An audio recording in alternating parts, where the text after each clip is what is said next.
Hello guys, welcome to gentle Sons academy YouTube channel. ఈరోజు RRB SSC aspirants ఎవరైతే ఉన్నారో వాళ్ళు ఏపీ జాబ్ క్యాలెండర్లో ఉండే 10,000 వేకెన్సీస్కి అప్లై చేయొచ్చా లేదా అనేది ఈ వీడియోలో తెలుసుకుందాము.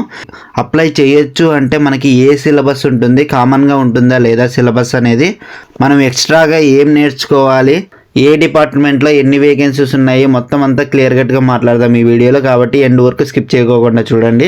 ఎవరికైతే ఆర్ఆర్బీ ఎస్ఎస్సికి సంబంధించి ఫ్రీ కోర్సెస్ అనేవి కావాలనుకుంటారో వెంటనే వెళ్ళి టెలిగ్రామ్ గ్రూప్లోకి జాయిన్ అయిపోండి. లింక్ అనేది డిస్క్రిప్షన్లో ప్రొవైడ్ చేస్తాను.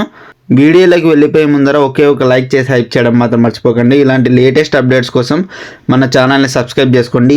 ఎవరైతే ఆర్ఆర్బీ ఎస్ఎస్సి ఆస్పిరెంట్స్ ఉన్నారో ప్రతి ఒక్కరికి ఈ వీడియోని షేర్ చేయండి. Let's get into the video. First మనం వేకెన్సీస్ చూసుకున్నట్టయితే స్కూల్ అండ్ ఎడ్యుకేషన్ నుంచి మనకి 3,000 వేకెన్సీస్ అనేవి ఉన్నాయన్నమాట.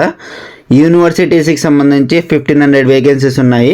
హోమ్ డిపార్ట్మెంట్ ఎస్ఐ కానీ కానిస్టేబుల్ కానీ పోలీస్ జాబ్స్కి వచ్చేసరికి మనకి 3,000+ వేకెన్సీస్ అనేవి ఉన్నాయన్నమాట. అసిస్టెంట్ ఇంజనీర్స్కి వచ్చేసరికి 500 వేకెన్సీస్ ఉన్నాయి. హాస్టల్ వార్డన్కి వచ్చేసరికి 200 వేకెన్సీస్, అలానే ఫారెస్ట్ డిపార్ట్మెంట్కి వచ్చేసరికి 100+ వేకెన్సీస్ అనేవి ఉన్నాయన్నమాట. స్టాటిస్టిక్స్ ఆఫీసర్కి వచ్చేసరికి 200+ వేకెన్సీస్ ఉన్నాయి. గ్రూప్ 1కి వచ్చేసరికి మనకి 100+ వేకెన్సీస్, గ్రూప్ 2కి వచ్చేసరికి 500+ వేకెన్సీస్ అనేవి ఉన్నాయన్నమాట. ఇందులో మెయిన్గా మనకి ఆర్ఆర్బీ ఎస్ఎస్సి ఆస్పిరెంట్స్కి సంబంధించి గ్రూప్ 2 అనేది చాలా ఇంపార్టెంట్. అలానే మనకి ఎవరైతే బీఈడీ కానీ ఇలా చేసి ఉంటారో వాళ్ళు స్కూల్ అండ్ ఎడ్యుకేషన్ కూడా ఎలిజిబుల్ అవుతారు. ఎవరైతే ఇంజనీర్స్ ఉంటారో బీటెక్ చేసి ఉంటారో వాళ్ళు అసిస్టెంట్ ఇంజనీర్స్కి కూడా అప్లై చేసుకోవచ్చు అనమాట. ఫారెస్ట్ డిపార్ట్మెంట్ కూడా సేమ్ సిలబస్ అనేది ఉంటుంది. మీకు పోలీస్ డిపార్ట్మెంట్ అంటే ఇష్టం ఉంటే మాత్రం ఎస్ఐ కానిస్టేబుల్కి కూడా అప్లై చేయొచ్చు. కానీ మీరు హైట్ ఫిట్నెస్ అనేది మెయింటైన్ చేయాల్సి ఉంటుందన్నమాట. గ్రూప్ 2లో మనకి కామన్ సిలబస్ అనేది ఉంటుందన్నమాట. ఎంసీక్యూసే ఉంటాయి. గ్రూప్ 1లో డిస్క్రిప్టివ్ ఉంటుందన్నమాట పేపర్ అనేది. కాబట్టి చాలామందికి టఫ్ అయిపోతుంది రాయడము.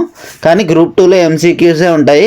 అది కూడా మెయిన్గా మనకి జిఎస్ మెంటల్ అబిలిటీ మీదే ఉంటాయి అనమాట. మెంటల్ అబిలిటీ అంటే ఆప్టిట్యూడ్ రీజనింగ్ మీదే ఉంటాయి.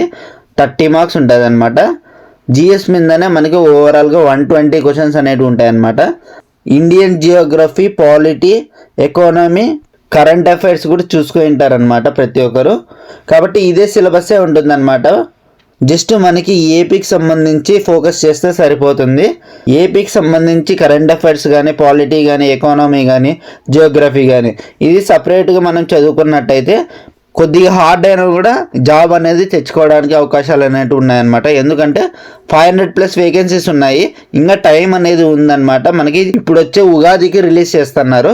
రిలీజ్ చేసినా కూడా మనకి 4 to 5 months అనేది పడుతుందన్నమాట కండక్ట్ అవ్వడానికి. మనం 4 months తీసుకున్నా కూడా కాబట్టి ఈజీగా ప్రిలిమ్స్ అనేది క్వాలిఫై అయిపోతాము. కొద్దిగా కష్టపడినామంటే మెయిన్స్ కూడా క్వాలిఫై అయిపోవచ్చు అనమాట.